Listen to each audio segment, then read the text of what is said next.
What up, though, my Afro? It's your boy Tone 202. And I was asked yesterday to comb my hair, and I said no, no. I was asked yesterday to talk about a subject, you know, this whole war thing, through a video I did about a year or so ago.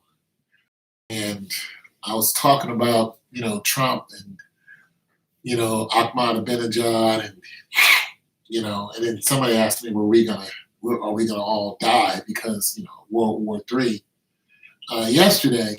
But I was asked to do a video talking about Donald Trump again. Now, I am not qualified to give some expertise on the state of the union or, the state of the way things are in the world as far as politically. But I did work in a political arena before, if that even helps. So my understanding is still limited on because of what's going on today. Thanks for the like. But I worked for the Ohio House of Representatives as a legislative aide. I started as a temp, and I worked for 4 different legislators way back in 1998, from 98 to 99. And my legislator left, and I left with my legislator, moved on to work for the state. Now, I was talking about in that particular video how the evil empire, basically, and how everything is pretty much set up to constantly have revenue for America through war. But America is not the only one who benefits from these wars. Let's get an understanding. When we go to war, we don't go alone. Even now, we are invading countries that don't want us there. We're in so many countries, it's ridiculous. But we're not the only ones. France and all of our allies, they're with us. So Americans just don't get up and just go off and run off or whatever without French, England, Australia, and whoever is our ally, Japan, and they do too. So a lot of times when you hear about American soldiers, a lot of times you're hearing about people who are with us pretty much in the Union, and every time the Union has a meeting, there are countries that don't want to be a part of the American Union, is what I'm going to call it.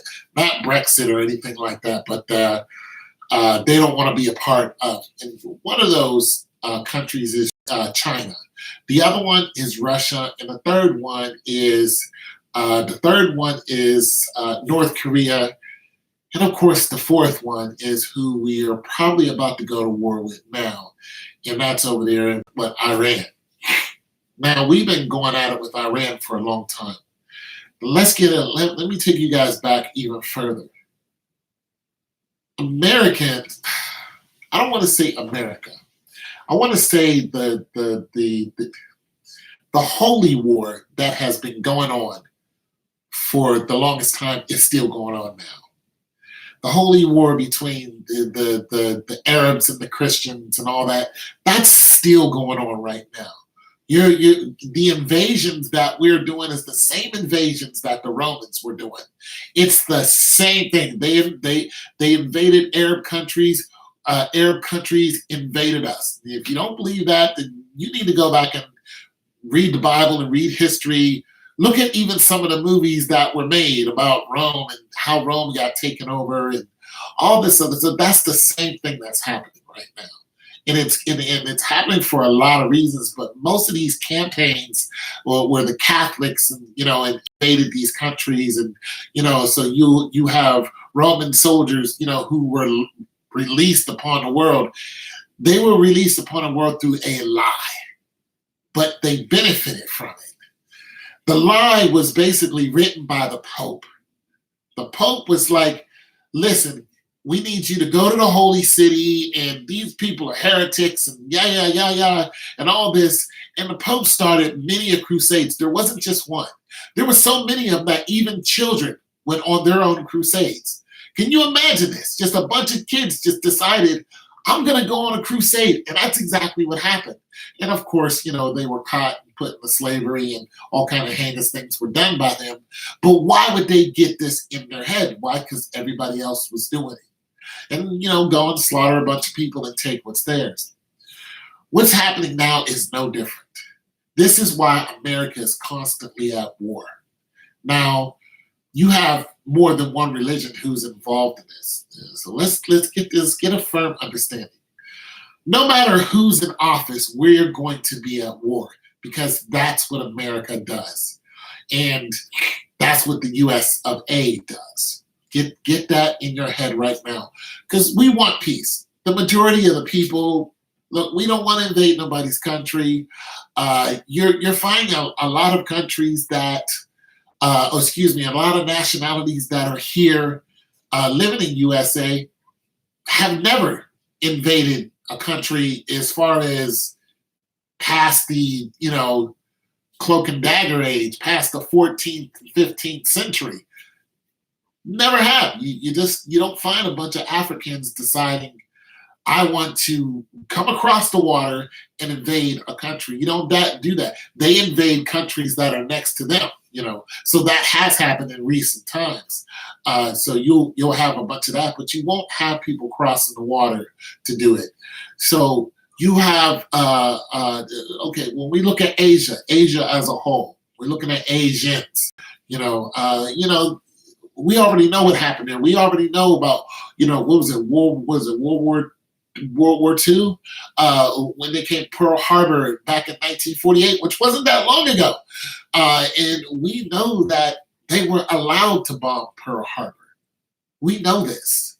We know that it wasn't a mistake. Those airplanes that flew across the water and bombed Pearl Harbor, they were already identified long before they reached Pearl Harbor.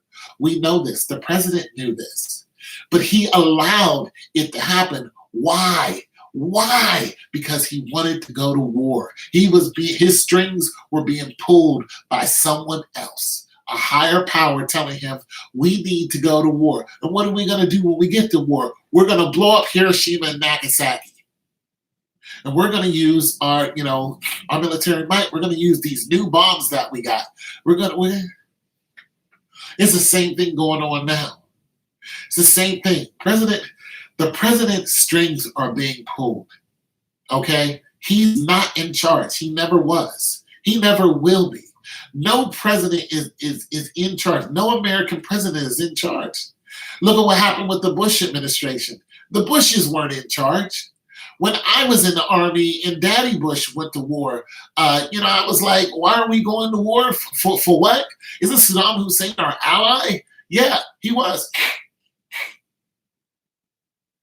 Well, the thing about it is Iran isn't by themselves. Iran isn't some little country sitting there making uranium trying to blow up America. That makes no sense. It makes no sense for a Chihuahua to try to, take out a Rottweiler, a mean Rottweiler. That's a losing battle. It makes no sense.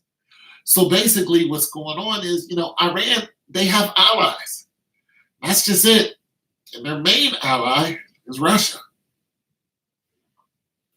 The bear and the eagle. So look, you guys, don't be surprised if we end up in a World War III. I've been talking about this for a couple of years. I've been talking about how brothers fight against brother and sister against sister.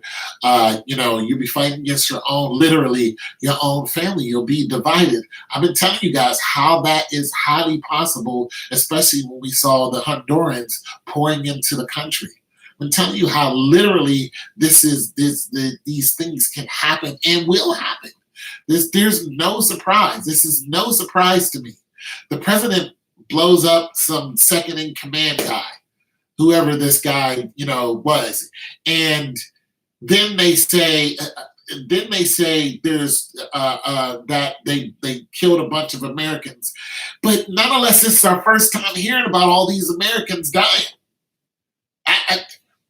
I don't know, you guys tell me, have you heard about any Iranian leader or Hezbollah or any of that killing a bunch of American soldiers?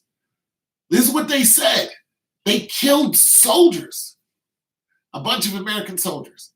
And so they blew this guy up, shot him with a missile the other day. And of course, whoever was with him. And, now Iran is like, we have to respond. I'm going to tell you something. If America and all its firepower wanted to blow one guy up, wanted to kill one guy, wanted to capture one guy, they could do it. They could do it, and they don't have to drop a missile on them. They don't. All they have to do is promise them if they don't give this guy up, we're going to cut off your visa. If you don't understand that, then look at some of these Haitians and some of these third world countries where they're overlords there. There's no president, and it's just complete chaos, and it's being ran by drug dealers and stuff like that. Basically, how they caught one of them because he had this whole setup going. I forgot what I don't know if it was Baby Doc. I forgot what he did, but he had this whole setup going. He had his own little thing popping off, and he was just selling drugs. But nonetheless, he was giving the money to the poor. So he was trying to build them back up by what he was doing. And basically, they said, if you don't turn him over to the USA, we're going to cut off your visa. We're going to cut off your visa for the country. So you have to understand, if they cut off your visa, if you can no longer trade with the country, especially when they got you in a chokehold, this means that they're not going to send you relief of any kind. No medication, no food. They're gonna there's gonna be a blockade. Like, this is real. This is 911 number 2 coming up. Yeah. That's the attitude, pretty much. And then that was a lie. It's the same thing. It's the same lie, different face. It was a lie. 9/11 had nothing to do with us. 9/11 had nothing to do with Saddam Hussein, but you guys know his name. And then they said they killed him. The Obama's administration said, "Oh, we killed him," and then they said we sent his ashes out to sea. So we have no evidence that you killed this menace to the world. Let's get this understood. In the foothills of Kabul, there's a man with a small army of terrorists hiding in the mountains. Yeah, Bin Laden, thank you. I'm sorry, I'm old. In the winter, hiding in the mountains of Iraq or whatever, wherever he's supposed to be at, with a small contingent. And this man ordered these guys to go and hijack a plane, which is so hard to do. But hijack a plane and run these planes into one of the most guarded countries, in the most guarded buildings on planet Earth. Listen, it's not even possible for them to have done that. Those planes would have been shot down in lickety-split time. It's just not even possible for it to happen. I'm telling you right now, the whole thing was a setup. 9/11 was a complete lie. Not to mention, the Bin Ladens. Yes, of course. The thing about it was the Bin Ladens are living here in America. So listen, Bin Laden's children live here. He has a huge family that lives right here in America, and some in New York. Do you know what they do for a living? They're architects. These are not stupid people running around with AK-47s. They are very smart people here making a very good living. They're architects. So you know what the USA did when this happened and they blamed it on Bin Laden? They went and got all of Bin Laden's family and flew them out of the country. Wait, hold on. You killed 3,000 people, more people than in Pearl Harbor, and you take his family and fly him out of the country? Look, the government is lying to you. The government has been lying to you and conveniently find a terrorist passport on the floor. Right, right. Out of all the things you conveniently find as we speak, the moon is out. Why is that? Right. You know, whether the earth is round or flat, what we do know is we're being lied to constantly. And we need to know the truth. But the powers that be want to keep us in a state of, hey, watch sports. Hey, watch the Kardashian, women do what they do. Hey, watch this. They push a narrative that pretty much is making you docile instead of awake. And now they're trying to push this pure garbage, this complete lie with no evidence of the people, but nonetheless, you see war propaganda everywhere. You drive down the street, join the military.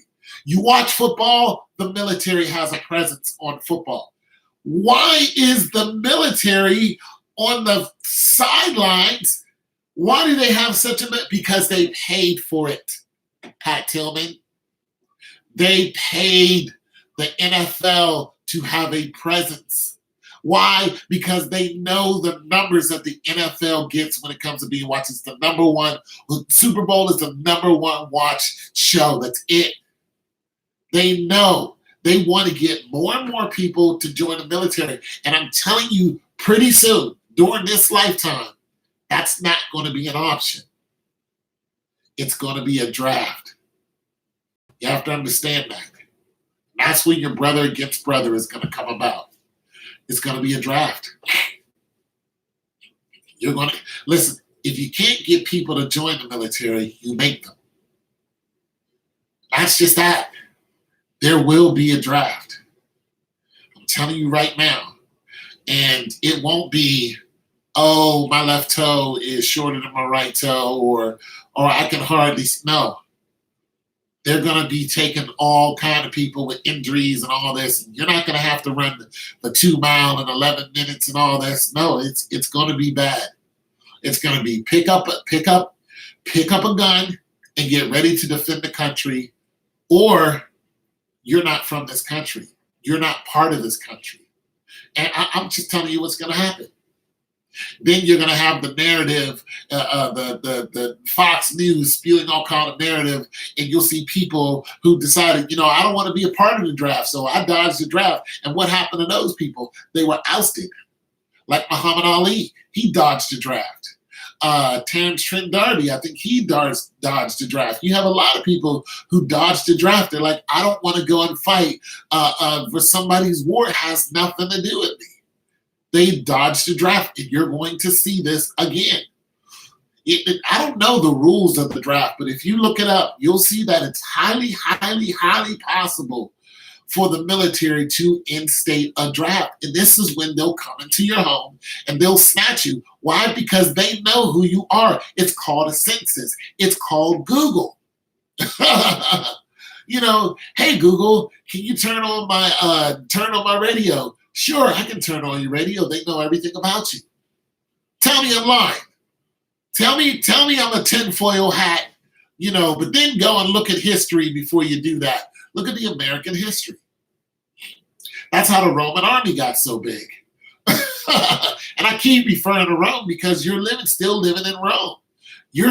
Look, we use Roman numbers. We use the Roman system. We use the Roman legal system. Do not think that those concepts have gone the way of the dodo bird.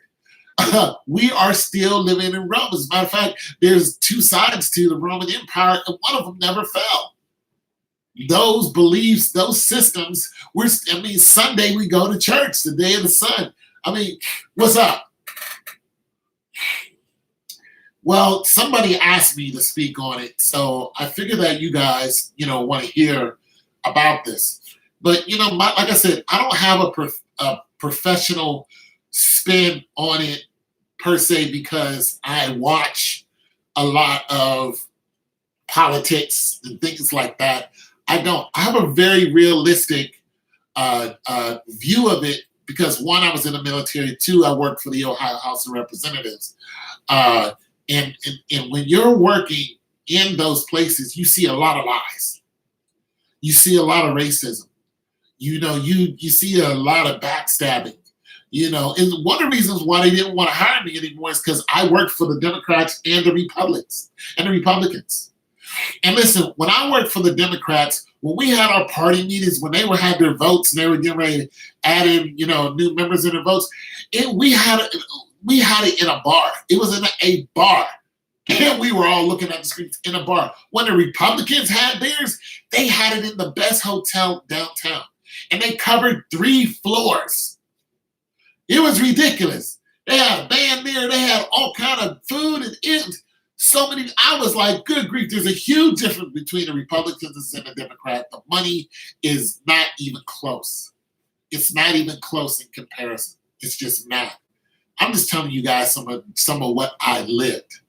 But as far as what's about to happen, look, I just use common sense. And I could be wrong. I mean, don't listen to the old guy with nappy hair. Just ignore what I'm saying. But before you do that, just look at history and think about how many times it has repeated. And then put yourself in the position of what happened 2,000 years ago, all the way up until now, because you're still that citizen. You're that citizen that was drafted into the Roman army by force. You're the citizen that was drafted into the American army by force. You're still the same citizen. I'm just telling you who you are during this time. And, people can say that's hooey, but I'm trying to tell you, I have a lot of family members who were in the army, and some of them still are. My dad was in the army. My brother was in the army. My sister's in the army. Her son is now in the army. Let's see. I think I got another family members receivers. My brother, me, my sister, my nephew, my dad, and I think I got some other family members who are in the army. Well, it's not fixing anything. That's the problem. Listen, if we go and start, okay, let's take that idea. Let's take that idea right there. Let's take that idea. That's kind of like, forest fires are bad, but nonetheless, there's something good grows out of it type of thing. We get, understand that. But let's take that idea. The people who are in leadership, who do you think they are? You think the presidents? You think the presidents are in leadership? Are the presidents controlling the oil? You think so because of the military? Is that what you think? You think the military is controlling what we do? These people are not in control. When they want to get rid of a president, what do? They get rid of him. One way or another, they get rid of that president. They don't want you anymore. Boom, you're out of here. In one way or another, they impeach you. They'll Kennedy you. They'll do something. These people are not in charge. These people are puppets. That's just it, and that's all. And you know this because what happened with AIG? Remember 9/11, and then building number 6 fell down, which was complete garbage and all this other stuff. But what happened with AIG?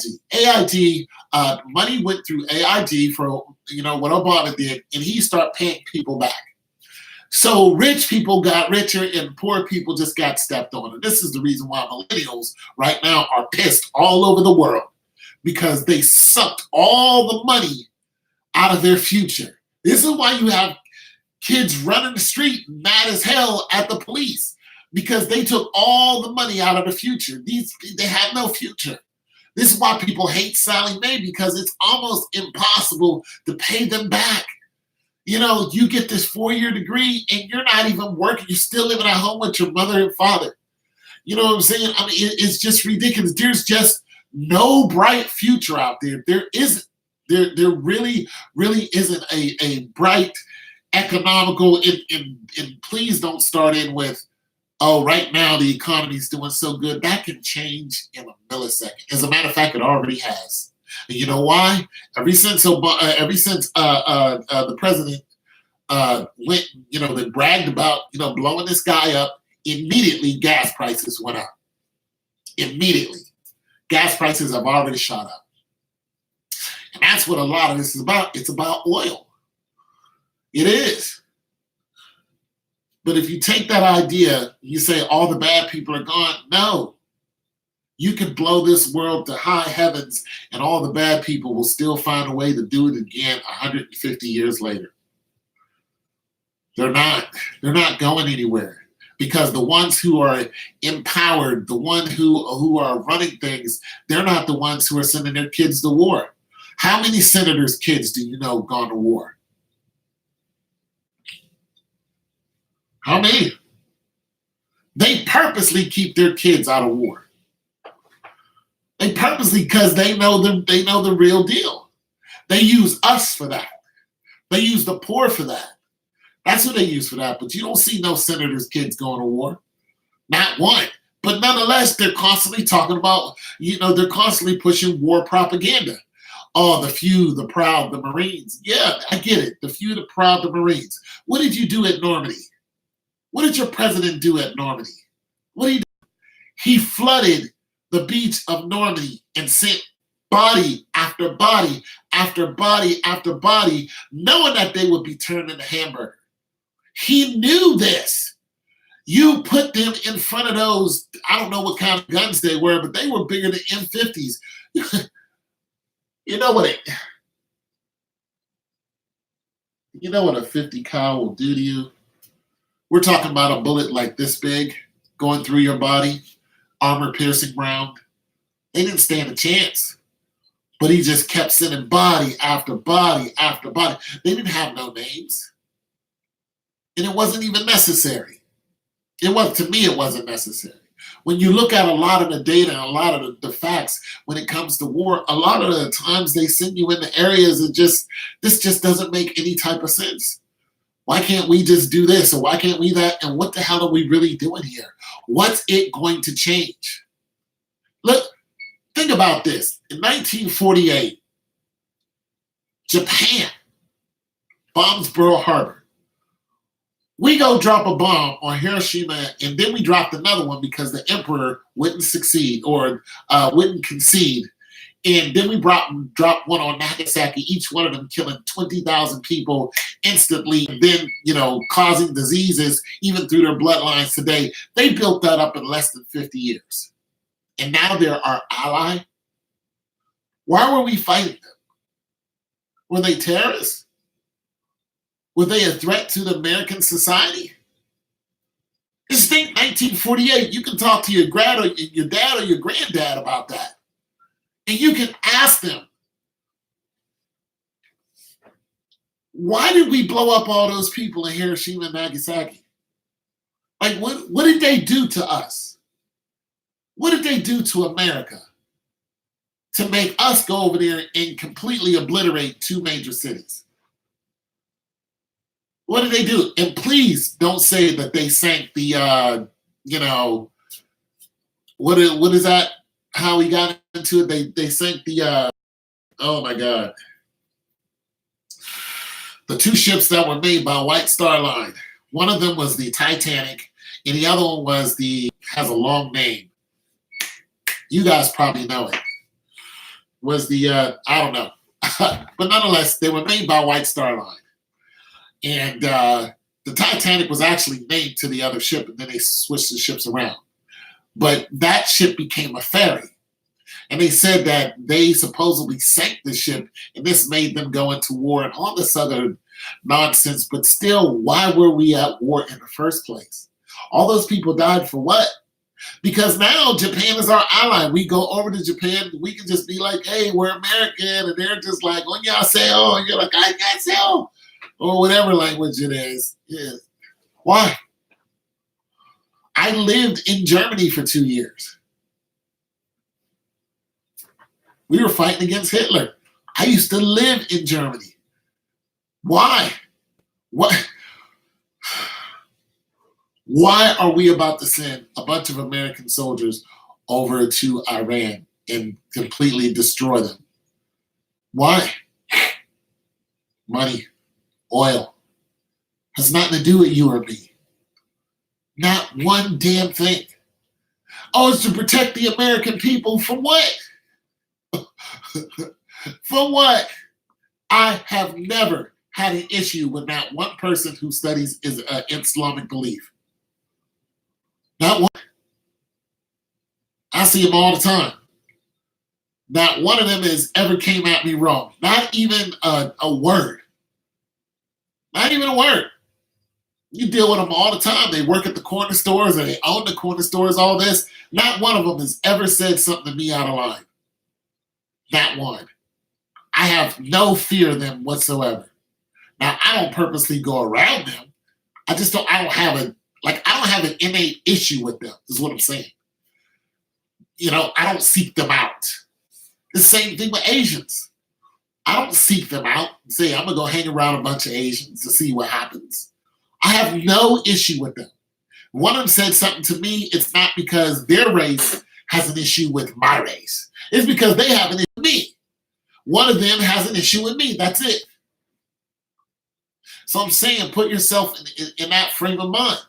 How many of you have problems with Muslims? How many of you think that there's going to be a terrorist attack against you from somebody who is studies a Muslim belief? How many? How many of you have ever had this issue? Driving down the street and all of a sudden, Allah Akbar, and some guy whips out an AK-47 and starts shooting at you. How many? I can tell you right now, like I was thinking about going and get some more stuff for my radio today, for my stereo equipment today. But you know what I thought? Driving while black. That's the first thing that came to my mind. Like, the more you drive, the more propensity of driving while black can happen to you. People aren't of Muslim descent, they're white. The police. Most of my family has had a run-in with the police in some shape, form, or fashion.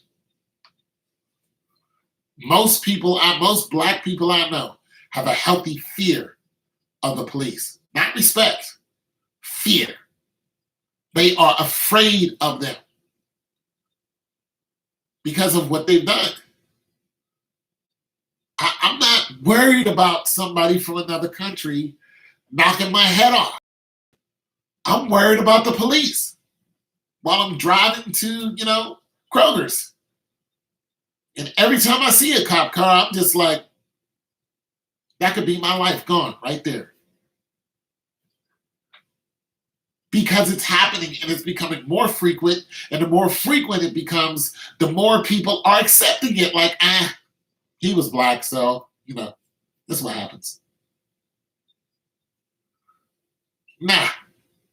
But getting back to Donald Trump. Sorry, my nose. Getting back to Donald Trump.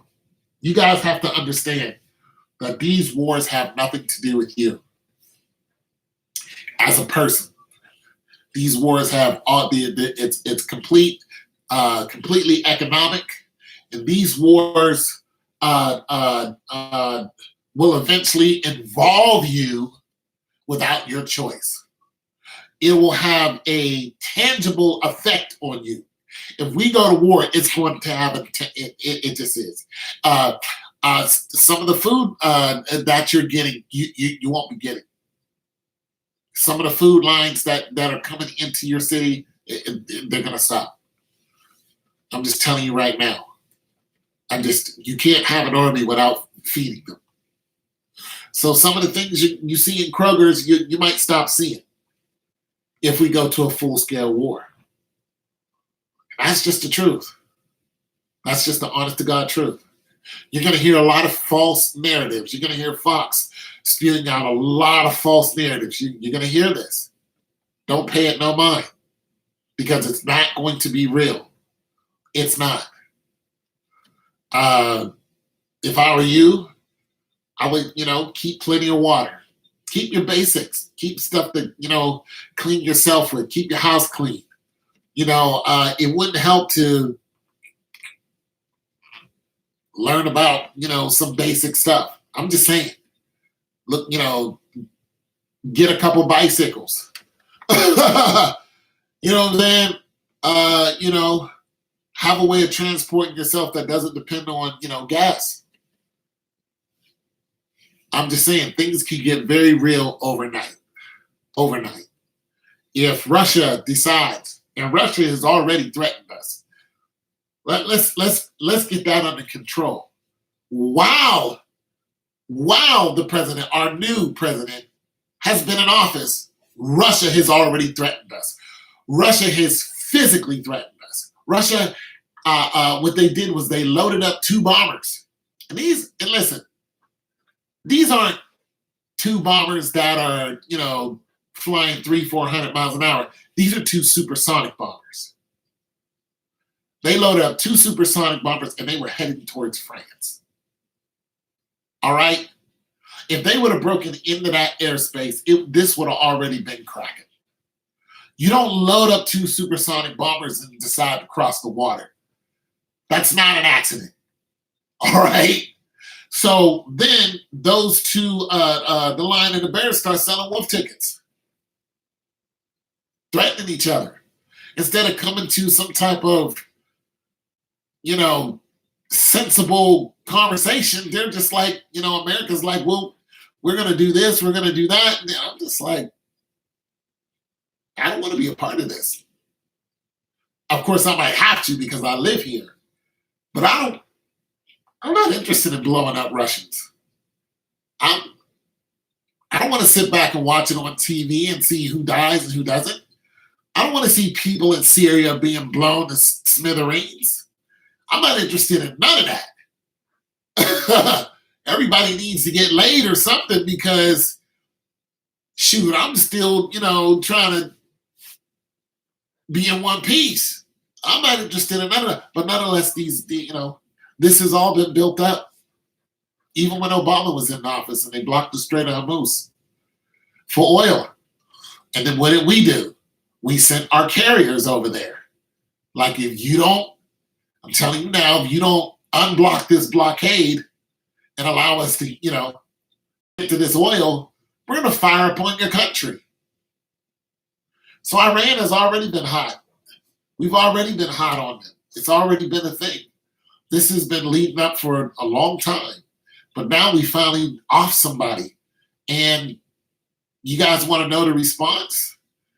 Let's look at a diplomatic response. Well, there isn't any. There isn't any. You killed somebody who is second in command.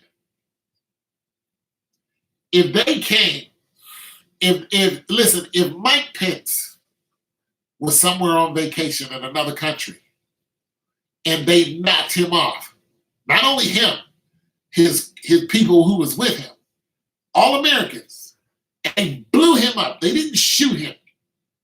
They blew him up with a missile. So they made sure there was no more Mike Pence.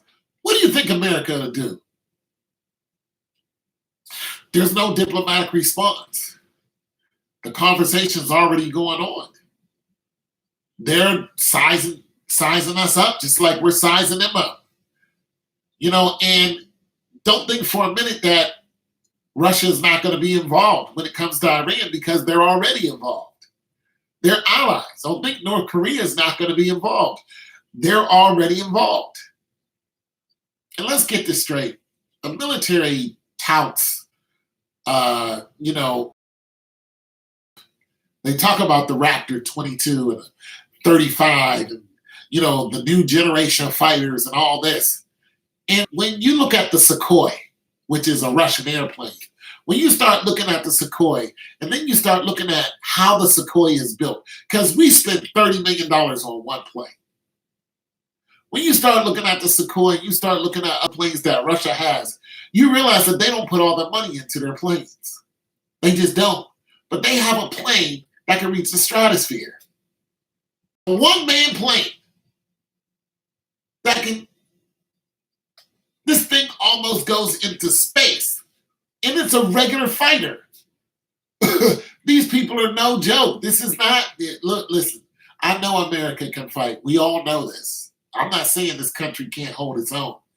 I'm saying that the damage that's going to happen is going to be a lot more than we think. It's not going to be pure, video game. It's not going to be that. If we go all out with them, it's going to be who can get to a bunker the fastest. And they know it. Our government knows it. They know this. They know that North Korea has a couple million foot soldiers.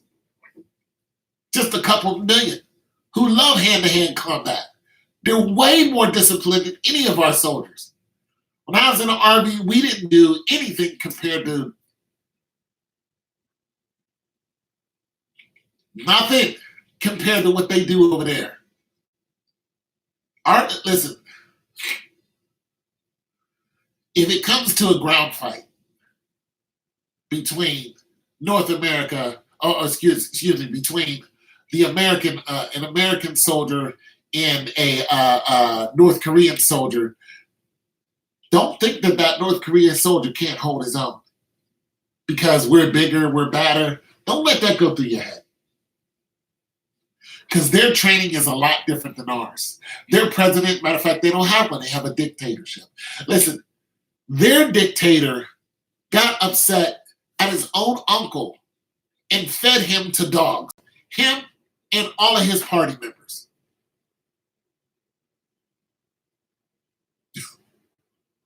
We ain't nowhere near that. We're not doing none of that over here. Thank God. But he fed his own family members to dogs.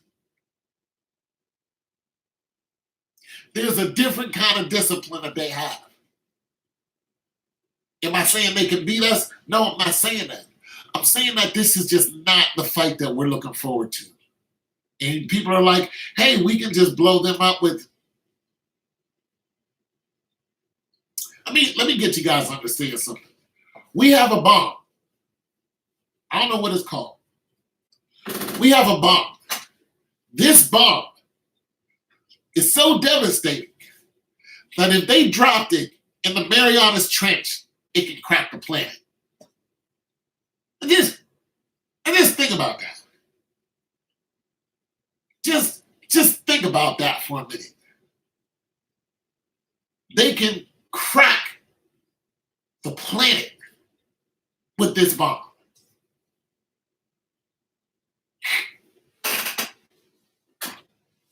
It's not about firepower. None of this is. This is simply about economics. This is simply about, when they went into and killed Gaddafi, when they killed Gaddafi, who was an ally of ours, they didn't go and kill Gaddafi because he was a traitor or because he was a terrorist, or they didn't do that. That's not what happened. They went there because of the oil. That's it. They went up against Saddam Hussein because of the oil. They surrounded the oil. Once America invaded Kuwait, they went after the oil. That's what they were there for. That's what they wanted. There's these terrorist groups that they talk about. Who was it a couple of years ago? After Bin Laden, it was I forgot what the group was. Turn around and find out that all of the weapons they had, something straight out of Tony Stark, all the weapons they had were all American.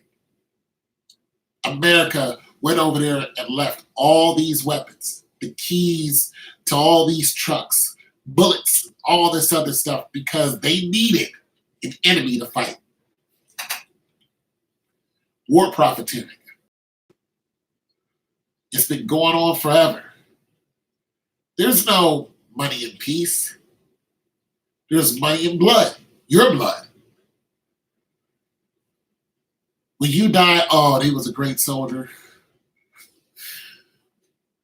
We salute him and honor and all this other stuff that doesn't matter because this person's dead. There's a good chance they don't know why. They went over somewhere and started fighting against someone, just like I was going to do. And my prime directive, my mind, was set to kill. That's what I was trained for. That's what I was going to do. I was going to kill somebody I didn't know and did nothing to me. I was going to get killed by somebody I didn't know and did nothing to me. If World War III happens, you guys are going to be in the same frame of mind as I was. And we'll be just here trying to survive. But you're fooling yourself if you think that your neighbor is not going to become your enemy. Because that's what survival is. It is. They need the same thing you need to survive. And when it comes down to them or you, you're going to pick you. And you're going to do what you need to do to survive. If a societal breakdown happens right now, just think about this. If a nuclear bomb hit, I don't know what city you're in, but if a nuclear bomb hit wherever, and you're not wiped out, you're one of the lucky ones to survive it. Hold on, my nose is, hold on. Just think about this. You're one of the lucky ones.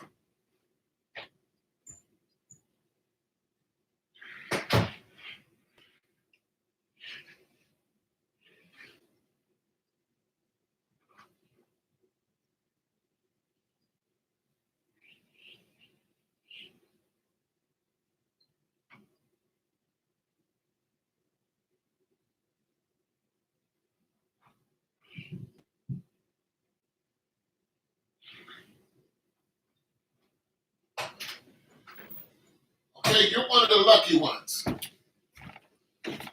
to survive it.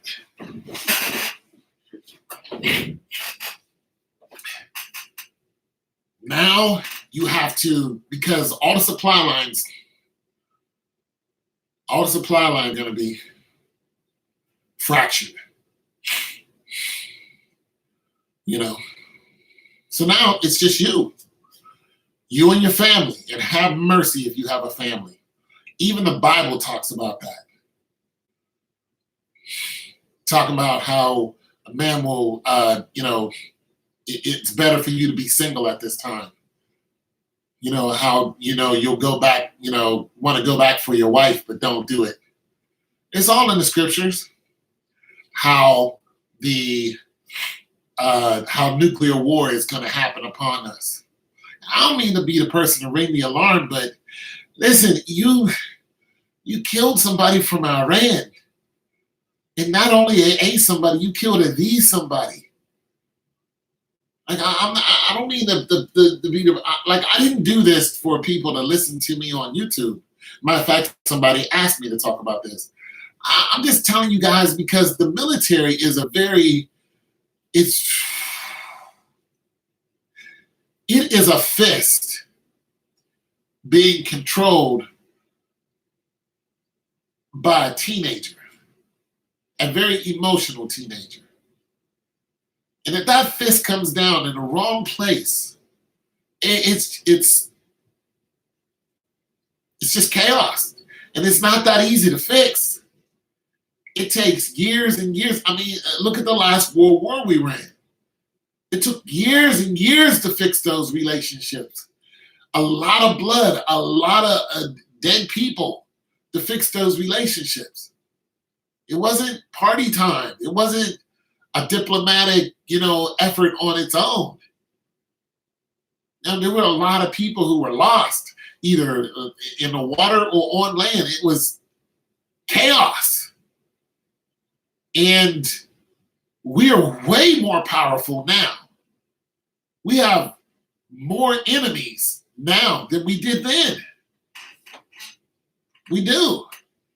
There's a lot of people who hate America. You can't tell me Mogadishu loves America. They don't. Even some of these islands that, that our president called crap holes. You said that about a whole country. A whole country. What was that country that got hit by the hurricane and wiped everybody out? What was that? Haiti? What was that? One of you guys tell me what it is. Those countries, they don't like America. They do not like America. As they see Americans, they want to get at us. We got more enemies now than we have then. Like, it's not safe to travel as an American. You go, oh, I'm American. They're just like, yeah, we'd love to string you up. Because we still have an economic downpour because of what you did to us. We still have sickness and disease because, we know that part of the USA came into this country and created, this hardship, so we don't have a standing army.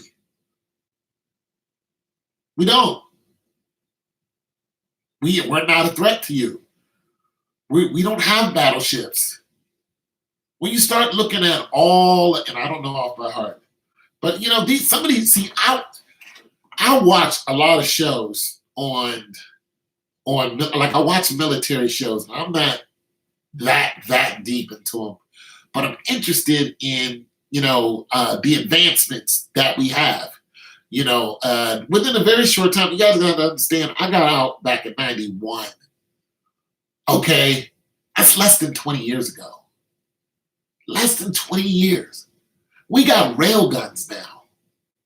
We're fighting with lasers now. Some of our airplanes are fixed with lasers. You know why the 22 and the 35 are so dangerous? The F-22 and the F-35, made by Lockheed Martin, I believe. You know why they're so dangerous? It's because you can't see them before they fire upon you. They're radarless. You have to be in QCB in order to fight against them. Or you have to have something that can target them. That's why they're so dangerous. It's not because they have super crews, even though that helps a lot. It's because you can't see them. Next thing you know, you're done. You're dust. That's why they're so dangerous. That's all that money that America puts into it. That's what they're putting into them. I'm just saying the advancements that have just in a 10-year span, it's just ridiculous. The weapons that we have are, but don't be fooled and think that we're the only ones who has them. You get hit by a railgun. This is a solid metal piece. Depends on the size. But listen, these railguns are hooked up to our ships. They're running around in water with railguns, hooked up to ships.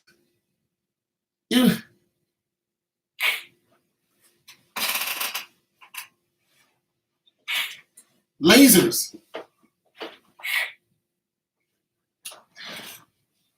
It's a whole different thing. Listen, I am under the belief that whenever America or the USA develop a new weapon, they want to go to war and test it. They do. They're just like, let's pick somebody who was our ally and make them our enemy and say that they're terrorists. Who do we got? Because that's what happened. There are 3 people who were our ally, and they were made by the CIA. And all of a sudden, they become terrorists. Bin Laden was our ally. The CIA went to him to help fight in those mountains. There's footage of it. It was our ally.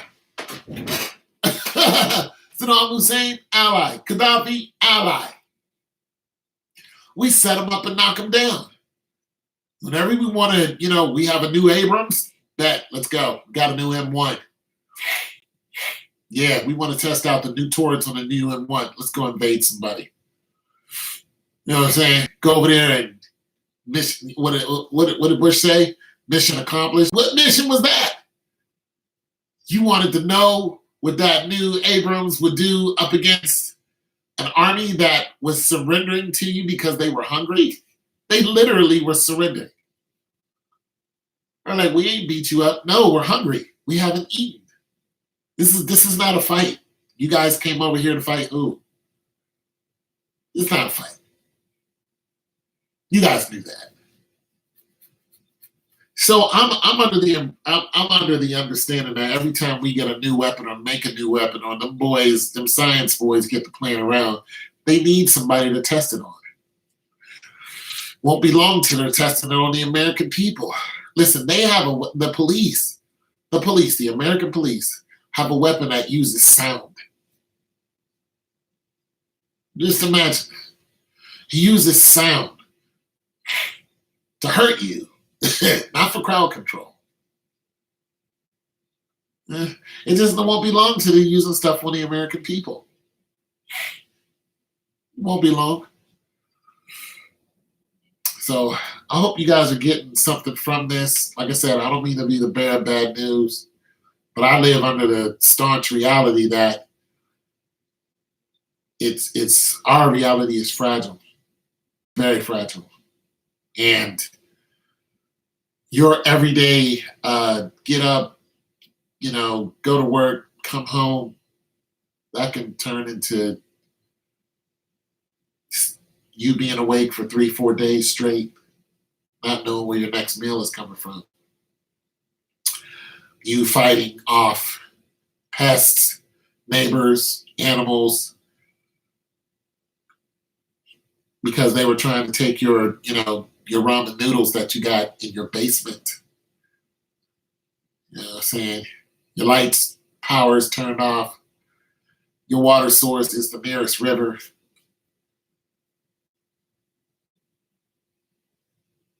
I'm just saying all those things could be a thing real quick. Real quick. And if you guys are people who don't go to the gym or don't exercise, I highly suggest you cut that out. Grab yourself some push-ups every now and then. Throw a couple punches. Get on some DIY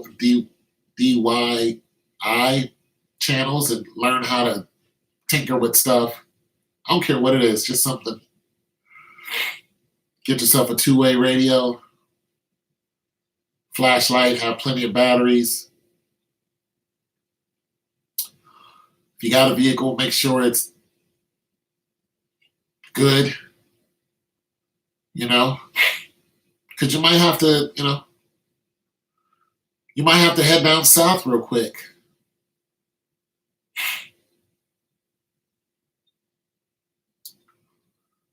You might have to, grab your family and beat it out of Virginia. You're in VA? You're in New York? Might have to head down to South Carolina.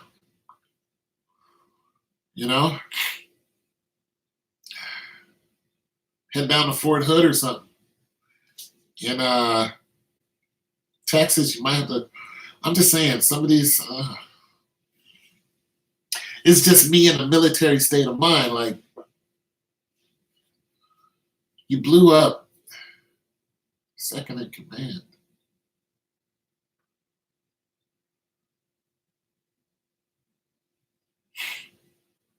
Even if you didn't, we think you did. See, a lie, I'm going to tell you why a lie is so dangerous. A lie is so dangerous because the people who believe it react on it immediately. They react to it, whether it's emotional, whether it's physical, whether it's spiritual. It's an immediate reaction. And the whole thing could not be true. But the damage is done. The damage of a lie is immediate. Regardless. Care what the lie is. if it's being received conceptually, you change your mind about whatever it is, or whoever it is, whatever the subject matter is. If lies being told, all of a sudden you're building up some type of, could be some type of defense, it could be some type of offense. But this is what happened.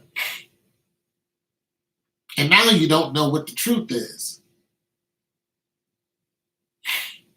So they're spreading this narrative. And honestly, I didn't see it happen. But we're taking the news' word for it. But just because I didn't see it happen doesn't mean it didn't happen. But here's the thing, you said it happened. So I have to react. I have to grab extra toilet paper. I have to make sure I got air in my tires in my car and my bike. You have to, grab some push-ups and I might have to grab a weapon. I got to make sure that, I got non-perishables. I got to check my canned goods. Because you, whether it's a lie or not, you said you blew this guy up. In any shape, form, or fashion, I think things are about to take a drastic change. And I'm hoping they don't. I'm not sitting up here going, yeah, bring on the nukes. I'm sitting here going, they're allies with Russia. We were in Syria. Russia and America were arguing over Russian soldiers dying from the American military. This is what that was all about. And this just happened, last year? Russia was like, if you come into Syria and start killing people or gas or whatever it is, and Russian soldiers die, I think there were 700 Russian soldiers there. And if you do this again, we're going to retaliate. So let's just look at that and think, even if it didn't happen, what was the reaction of Putin? What did Russia do? They loaded up 2 bombers, 2 supersonic bombers, Mach 1, Mach 2, whatever. They looked just like the freaking, what was that commercial plane that used to fly at Mach 2, but it didn't anymore because it blew up, because one of them blew up? One of you guys know the answer. That's what they look like. And they were just like, well, wait a minute. Let's load those jokers up and let's send them around. Let's send them out. It was a show of force, is what it was. That was it, and that was all. They could have loaded them up and headed somewhere else. Or just not load them up at all, but no, they headed towards U.S. territory. Or is it United Nations territory? That's what they did. They did that on purpose. It wasn't a mistake. Just think about that. Even if they lied, doesn't matter. Even if it did. See, even if it didn't happen to us. See, we're like, we don't know the truth. We don't know the lie. But here's the thing. Even if it was a lie, what we do know is Russia reacted. And they reacted violently. They sent out a warning. And then what did America do? We got on the telly. We got in front of the whole thing. Got the president. We got all our, gods of war together. And we start passing threats. And we warned them. You do that again, we're going to beat you in the dust. This is what we just said to Russia.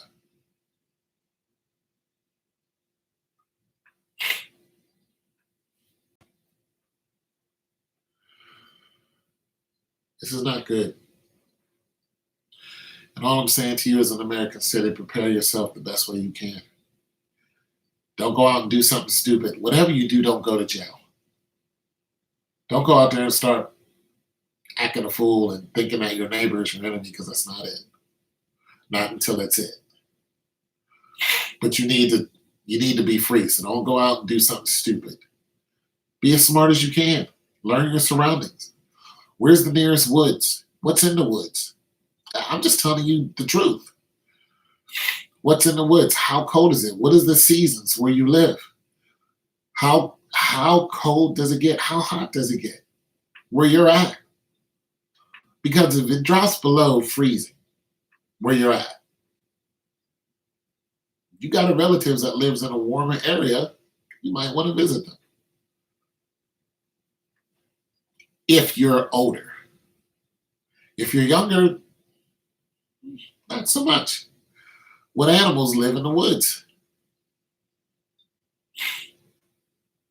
If you live near a place that, like where I live, heck, you ain't got to go too far till you start seeing deer.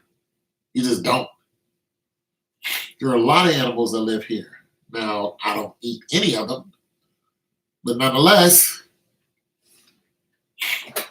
deer live around here. So, you ever shot a bow and arrow?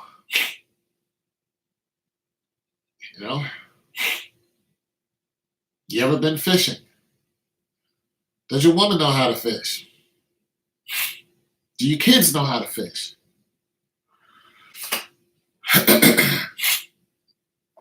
That's just me, my thinking. But I'm hoping that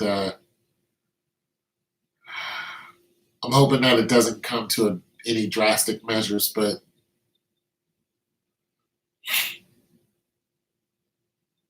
you just can't keep provoking that bear and expect him not to,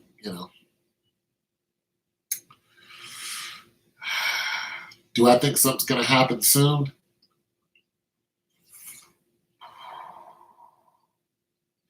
Let's think about this. Let's think about this. China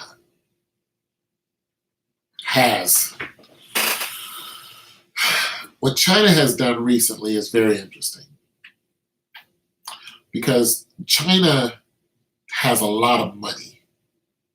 They have a lot of people too. But China loves to have a lot of people and a lot of money. And what they've been doing is buying up, like they've been doing. They own some of America, some of Australia. They own a lot of land that we're sitting on, What they're doing is they went into Africa, right? And during these UN meetings, the small island of China, I don't know, one is the Republic and the other one isn't, but the small island of China and then the mainland of China, they were having this who runs China thing, right? So eventually the mainland won, but they didn't win by force. What they did was it had to be a vote. So what they did was they went to the Africans, and they went to different African countries, just not as in flew to these countries. They probably did that too. But they went to the leaders and started talking to the leaders and said, we need you to vote for us instead of the island, China, because we want to be the ones, in charge. And so the African leaders are just like, why would we do that? And then they said, well, how's your country doing? You guys all right? You guys need anything?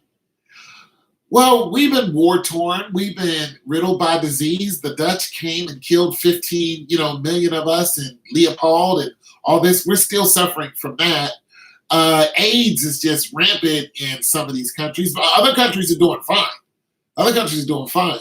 But, some countries are just like, we'd like to fix our country up. We'd like to be able to fight a war if we had to. Not every country in Africa is doing terrible. There are some very rich and well-to-do people in Africa. They're doing just fine.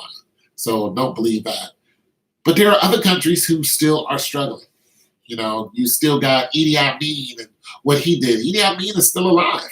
And what he's in exile, but he's still alive, to my knowledge. and what he did and the wars that he caused. You got you got generals who've taken over, their country, and then go to war and all that other type of thing. So you still have the civil wars in different African countries, and you still have the Dutch controlling diamond mines like they do in Nigeria. So you still have that whole thing going on, and then you're trying to make it a republic, but they have a president, but it's not a president. It's a president dictator that won't leave, that won't adhere to any term limits. And if they don't adhere to any term limits, then you're no longer a president, because we can't vote you out. You are a dictator, but under the guise of a presidency, of a democracy. But here's the problem. You're trading with America. So if you're trading with America and you're trading oil, you're trading diamonds, you're trading whatever it is that you're trading, with America, and if we're one of your mainstays and we see that you have a dictatorship instead of a president, or your dictatorship-ish, then guess what we're going to do? We're going to try to get you out of there. We're going to try to have you removed.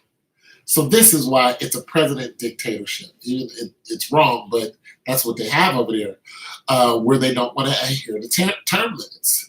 But nonetheless, so this is in Nigeria, which is heavily, heavily crowded. Heavily crowded. There's a lot of people over there. I used to know the number, but that number has grown exponentially.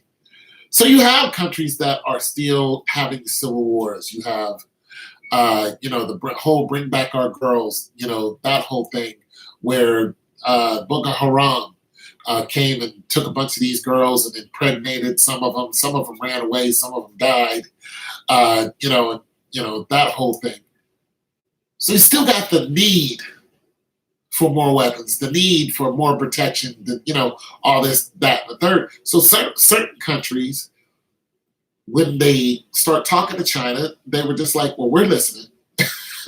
And China said, we'll help you with your infrastructure. You got to understand, there are certain countries that live around water, but they don't know how to get that water into their system. So they don't have a fully operational infrastructure is what it is. And it takes billions of dollars to get that going on.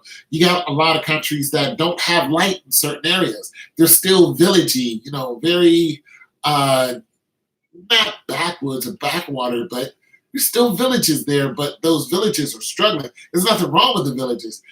But when the villagers are struggling, there's something wrong, especially when the source of food, those farmers, and, the source of food is helping out, people who are in the city and so on and so forth. So you need infrastructure. Your finances are depleted because you owe everybody. Why? Because you borrowed money from them, and, the interest is through the roof, but you needed the money.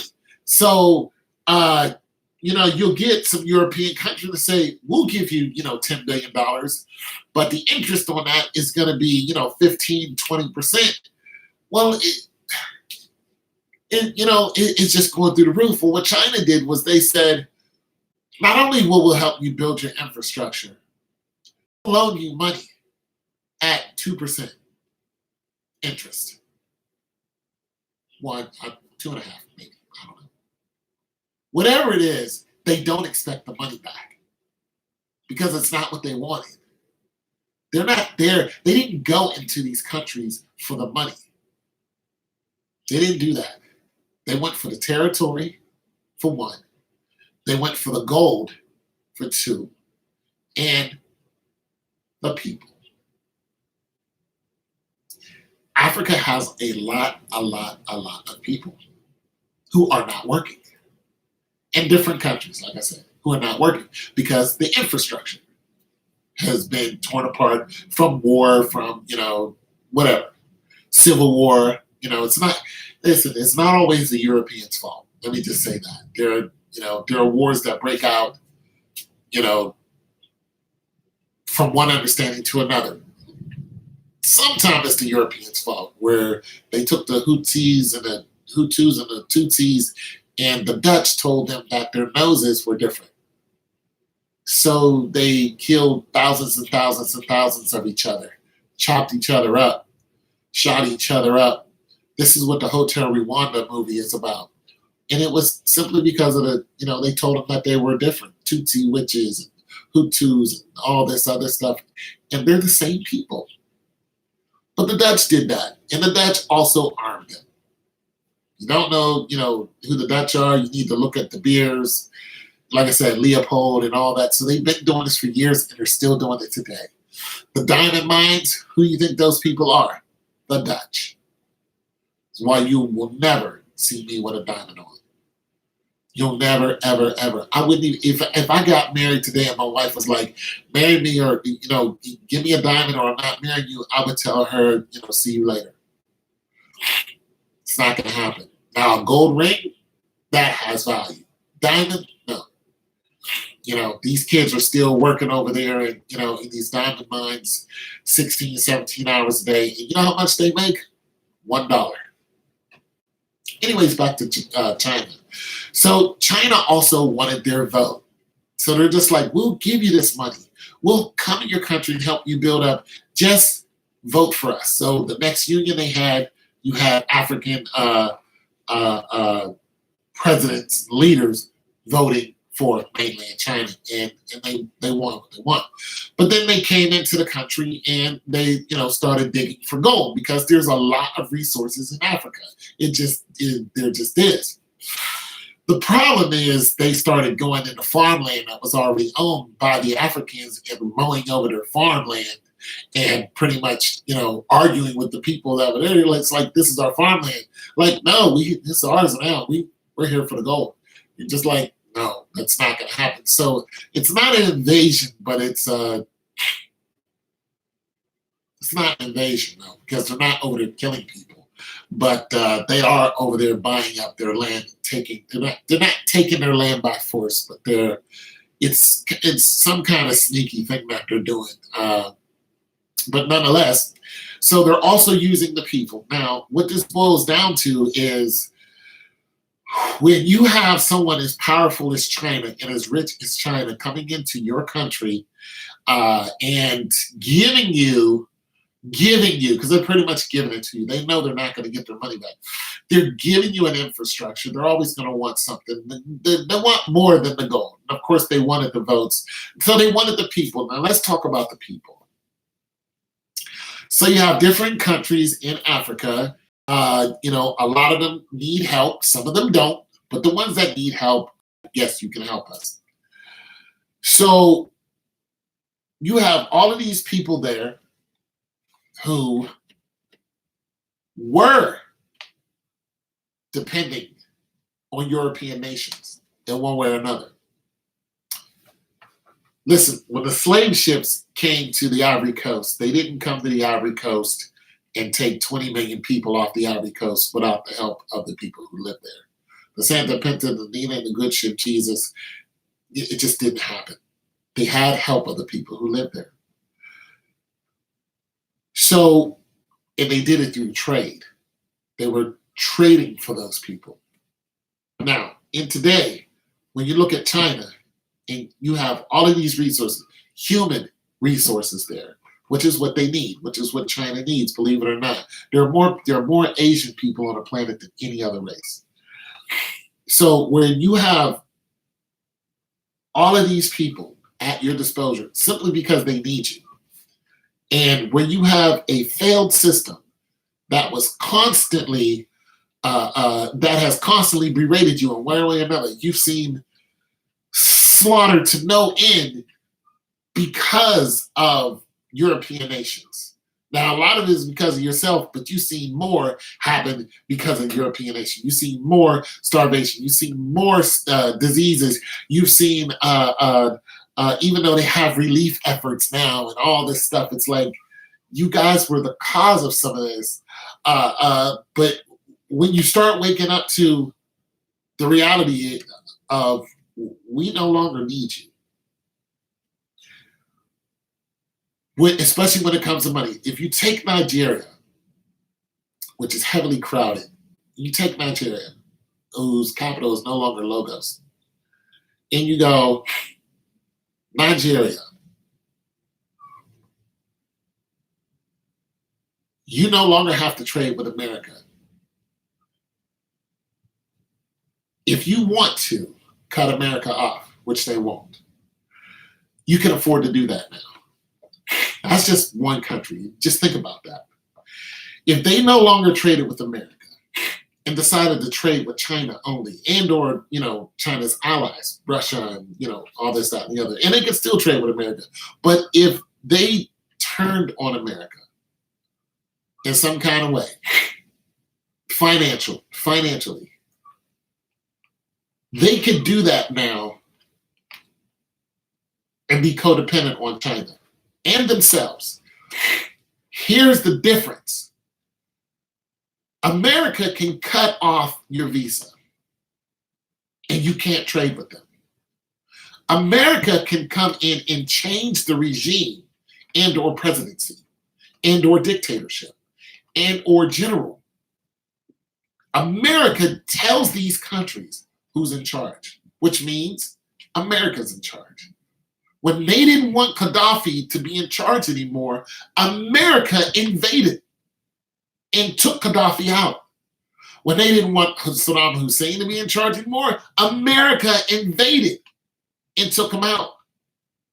And so on and so on. We've seen this over and over and over again. What if America can't do that anymore? What if, this is just think about this.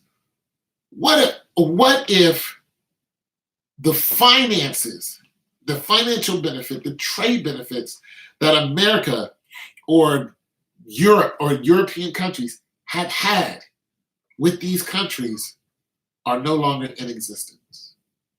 These countries are now our enemies financially. They're not making war with us, but they stopped trading with us. We stopped. Trump recently had an embargo against China to either tax them more on their trade, or I forgot what it was, but he was pretty much saying, we can cut them off. And he said the same thing about Mexico.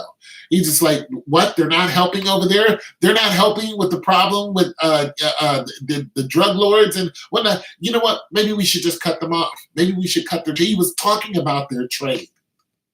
Maybe we shouldn't send relief over to them whenever something happens.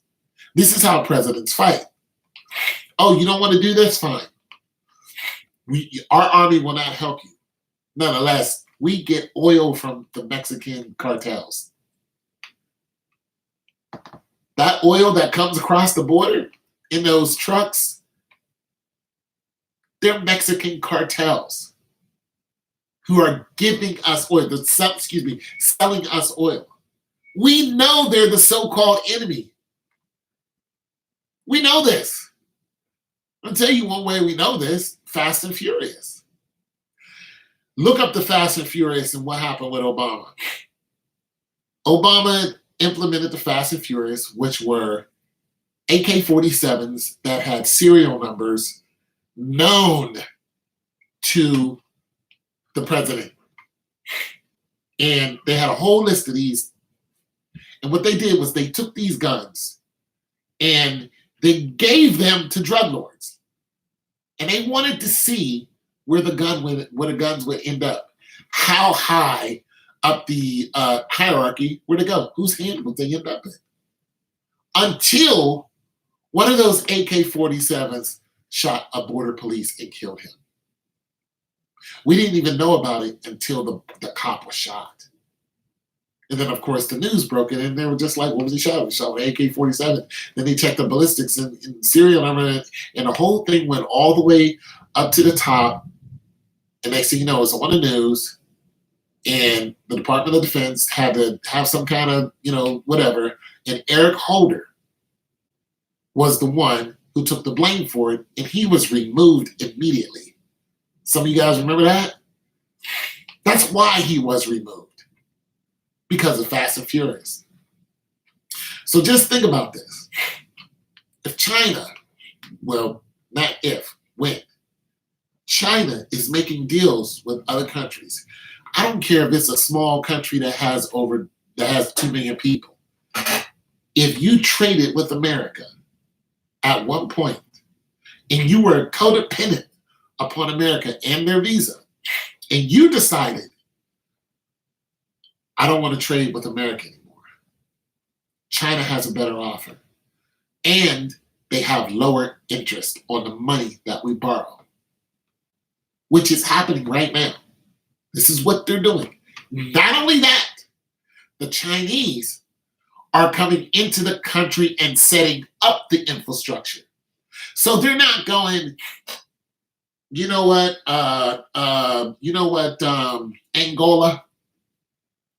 we're not just going to give you, $5 billion to set up your industry, your infrastructure. We're going to come into your country and we're going to set it up for you. And we're going to charge you low interest. That's what we're going to do. Now, mind you, we're going to own some of your country, but at least you guys will be up and running. What else do you need? You think this is an accident? You think China's doing this just for economic reasons? No, they're not. They're setting an example. And the more and more countries to see what China is doing, even though they're buying up your land, that's fine. We're not starving anymore. We're not, we can fight back sickness. And they see this over and over and over. What do you think is going to happen? When America or when the USA or European countries can come and kill your leader, what do you think is going to happen? They're going to start looking to somebody else. And that somebody else has more money than anyone else in the world. That's what's happening. So you're getting more and more allies just simply by, it's not even default, it's simply by need. We whether you're, and listen, if you're a president and you're a good president, and people want you to be president, because there's always wars over president. There's always fights over president, especially where there used to be dictatorships and now there's no more. There's always that conflict of the families. A lot of times it's tribes. The tribe that was in power is no longer in power. You're going to have a war. There's going to be there's going to be bodies in the street. But when you have a superpower that comes in and says, we're going to control this right here. This is who we want here. We want you here. And of course, you got to give something up for that to stay in power.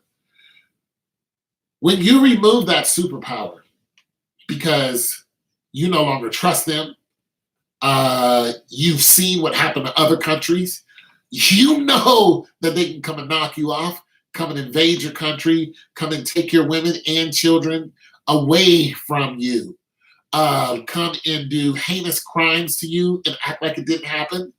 That's what the Mzungo do.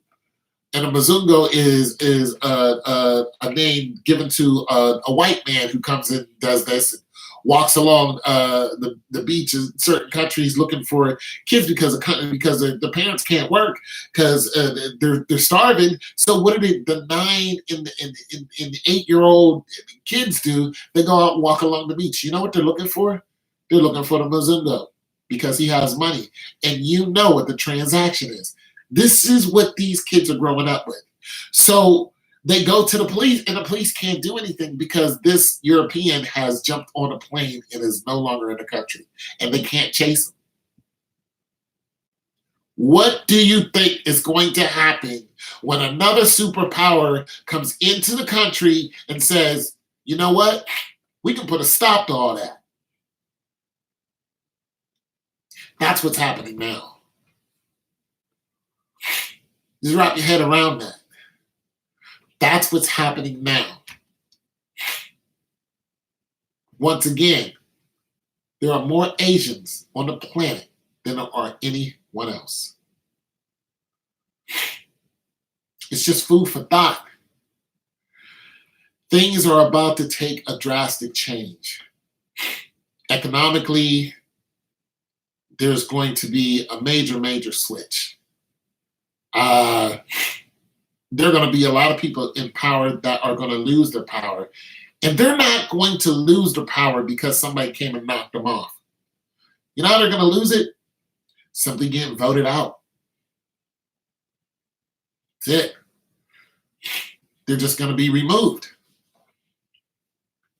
And the economic system that has been our plight. 9/11 was about money. When 9/11 happened, what did it do? They hit the World Trade Center. It locked down trade all over the planet. The planet went quiet financially, made everyone stop for one day.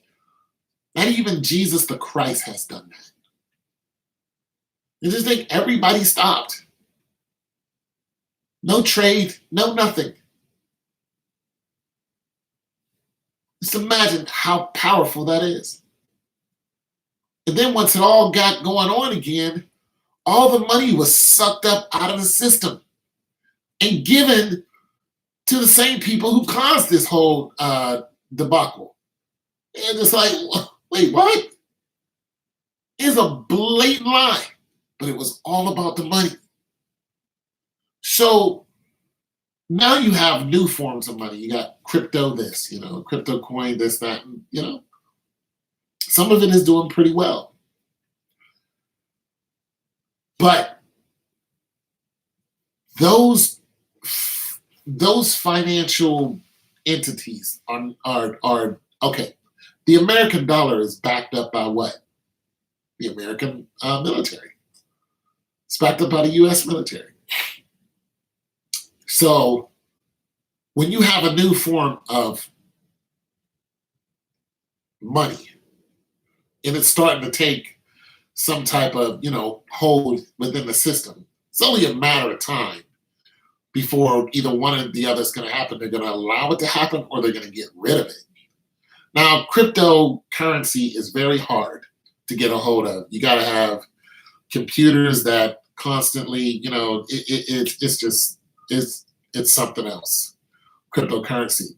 But cryptocurrency, for one, is not new. And cryptocurrency there's not just one. There's not just one. So let's just go to another country again. And let's just look at another country in Africa. Let's look at not Sierra Leone. Where's Akon from? I forgot what country he's from, but Akon, what he did was he created his own cryptocurrency. And he created his own village. No, just stay with me for a minute. So he said, and before he did this, he said his country needed help. They needed a better infrastructure, right? So he went to the Asians and he was like, I want to borrow money. And they were just like, yeah, we're with it. We want to help you build the infrastructure. I just want you guys to know that what I'm telling you is all facts. You can look all of this up. So he's like, yeah, I'll borrow money from you. And he's like, we need lighting. We need this, we need that. And the Asians, what he wanted to borrow was $2 million.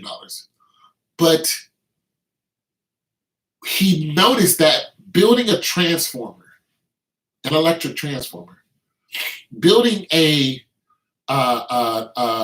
way to set up a city from transformer to transformer to transformer and all that power. He said $1 billion wouldn't even cut it. $1 billion, he's like, it's not even close to what he needed. But nonetheless, the Asians were on board to help him build his own town. And then he said, the currency, even though he has his own currency, he said, also in our town, there is no currency. Now he has his own currency, But he said, in this town, there is no currency.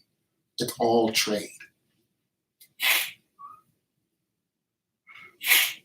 Just think about that. If you lived in a place where there was all trade, just like the Indians used to do, there's all trade.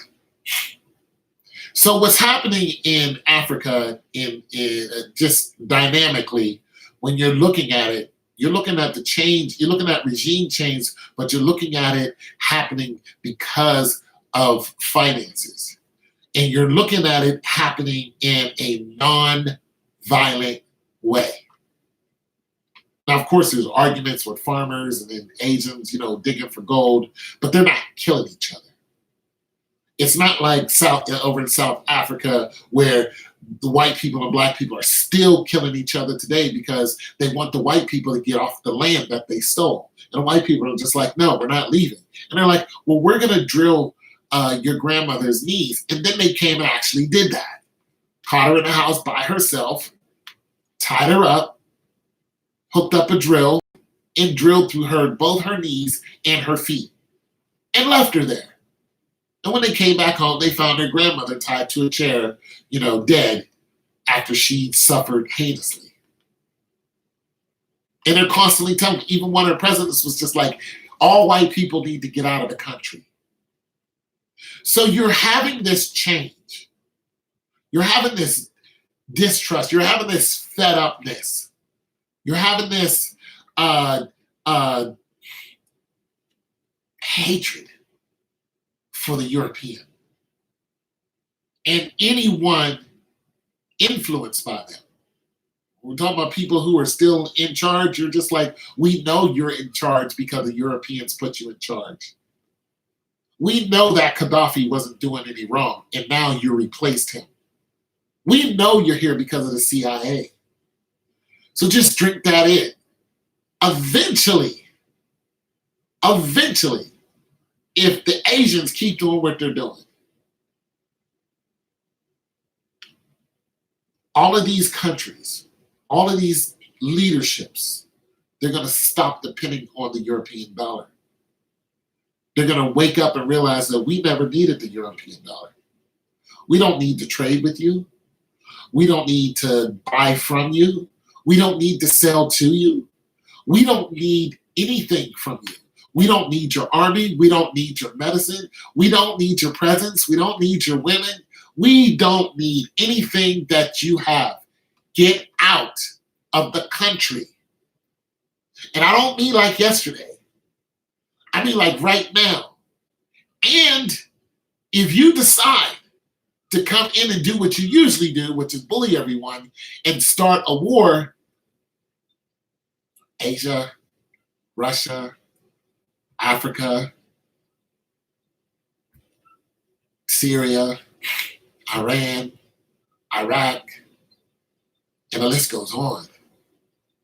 It just goes on and on because these are the countries you invaded. These are the people who you done wrong.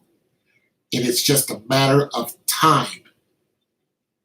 Just like Rome. The same thing happened.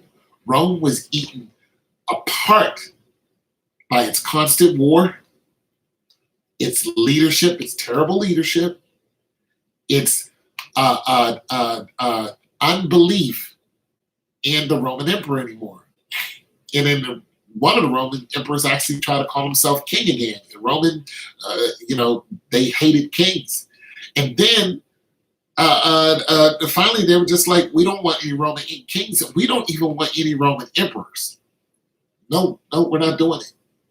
And of course, the Senate had a lot to do with that. They don't want them. We don't want no Roman emperors.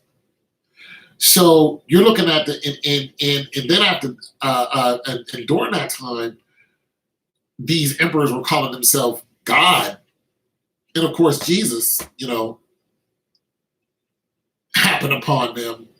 And we all know what they did to him, but more and more people stopped believing in the Roman emperor. That's what's happening now. More and more people stop believing in the American president. They're pulling out of Brexit. They don't want to be part of the British Empire.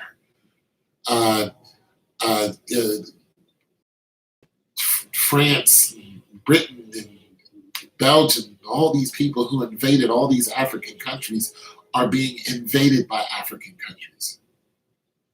I've been there. I've seen it. You find so many black people over there, and you're just like, we know you're not from this country, but you live here. And they're constantly, trying to control this, issue, but they can't because they have open borders. So you have refugees coming into your country.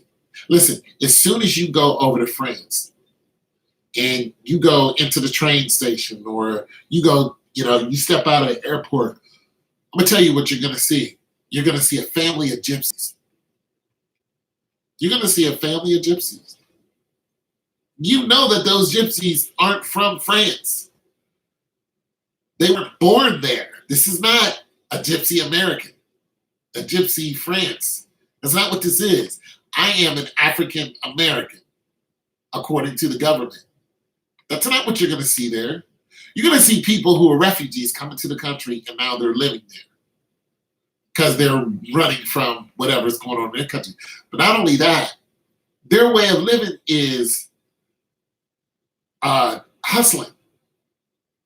So when you come out of the train station, you'll see a little boy, and the little boy will be like maybe 10, 11 years old. And what he's going to do, he's going to lock eyes with you. He's going to know that you're not from there. And he's going to speak in his own language, knowing you don't understand what he's saying. But he's going to rub his stomach. So you understand that universal language of, I'm hungry, feed me, and I'm a child. And your first impulse is what? To give this child money.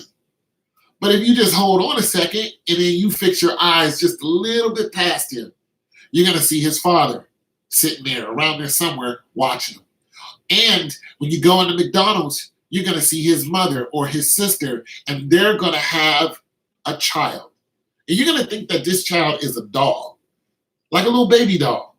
No, it is a living, breathing child who's not saying anything, as in it doesn't cry or nothing, because it's used to it. And the mother is going to walk up to you, and she's going to have her hand out, and she's going to point at her baby. While you're sitting there eating your, whatever, that mother's going to be like, and she's going to speak in her own language. She's going to point at the child. She's going to look at you, have her hand out, and you're going to go, no. And she's going to go to the next table, into the next. Then she's going to go downstairs. They're going to kick her out. She's going to come back in, and they're going to beat her up and kick her out. She's going to come back in because this is how they live. Then you have ones that come in and use the system of free education. Well, the problem is when you have so many people using the system of free education, it starts to weigh up on the country. And that's exactly what's going on now. Oh, free education, you invaded my country, so yeah, we're just going to come in your country. We're going to get on the dole, which is welfare. We're going to get on the dole, and we're going to use free education, free healthcare. Yeah, we're with all that. We're not going to pay into it. We're just going to suck the money out of it. So you have a system that's constantly in the state of collapse, is what's going on. So somebody pulling out of the European Union is not a good thing, because you need all the help that you can get. So like I said, there is a major change, especially when it comes to finances, especially after what 9/11 did. The knee-jerk to 9/11, the knee-jerk reaction for everybody is, we don't trust you anymore because we know it was a lie. And what did I say about a lie? When you tell a lie, doesn't matter anymore.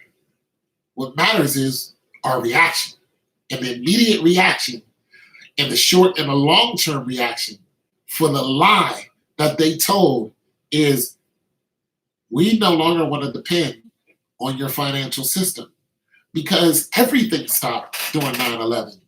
So how can we not stop again? We can start building up systems when we only base it on trade. Akon's little village is not the only one doing that. We can have a cryptocurrency. You can't stop cryptocurrency. There's now more than one type of cryptocurrency.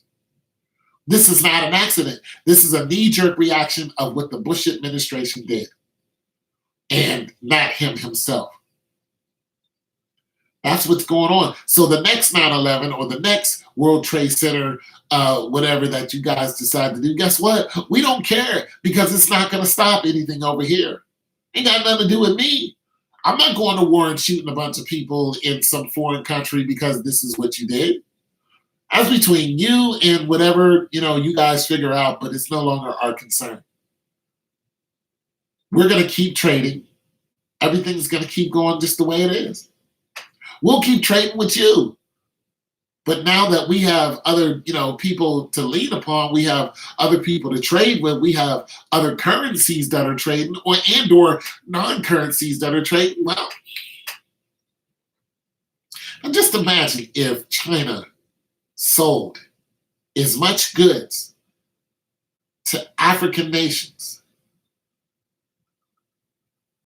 Just imagine if it sold as much goods to them as it does to us. Because I'm telling you right now, they don't. But they will. Because they're our allies. The Asians and the Africans are not at war. The Asians and the Syrians are not at war. The Asians and the Russians, not at war. Matter of fact, they're not at war with anyone. And they're the ones who got all the money. We owe them trillions of dollars. So they're going to change things.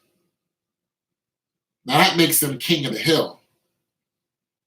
But as long as they're not starting wars, they're not controlling the regimes, they're not picking and choosing who's president,